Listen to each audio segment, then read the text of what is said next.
Granite. I'm unpacking the boxes of my whole life. In each of them is the past of every tomorrow, and in each of them is the future of yesterday.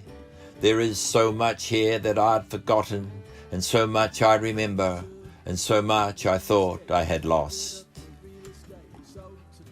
Here I find cards and letters and childhood memories, and love notes from sweethearts, and letters of affection and goodwill from my beloved, and scrawled texts of children, and pictures and postcards and newspaper cuttings of everything I'd ever done, of everything I was and still am proud of.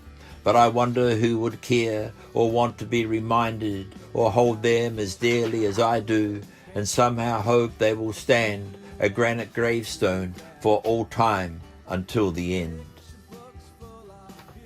Here I find the draft copies of my poems and posters of promotions I have run, and bios and cuttings of bands I have managed and people I have helped to find themselves, maybe. And there are stories I have written for this magazine and that, and there's all the old copies of publications and newspapers I have owned over the years, and copies of my CV which I'll never need again, and there are photographs of my old grandparents and my parents and my wife and her family and my children and their families, and hordes of trinkets and mementos that once adorned all the days of my life.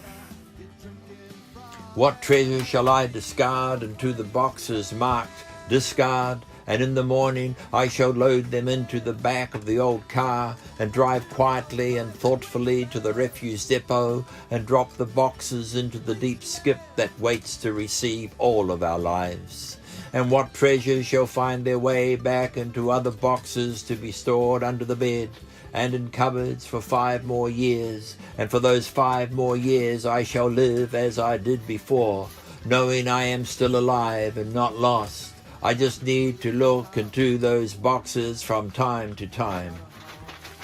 And so I am unpacking my whole life in this little room.